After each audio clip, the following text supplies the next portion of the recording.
புவி மீது நிலையாக அருள் செய்ய வர வேணுமே, நீ அருள் செய்ய வர வேணுமே.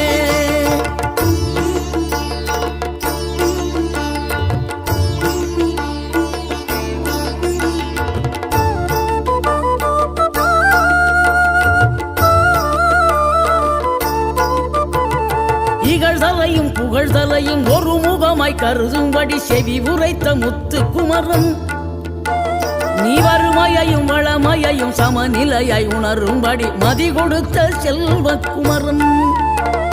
தடை 100 வந்தாலும் செயல் வெற்றி ஆக்கி தரும் தாராள குணம் கொண்டவன், நீ வலை வீசும் அறிவுக்கு தொலைவானவானாகி மாறா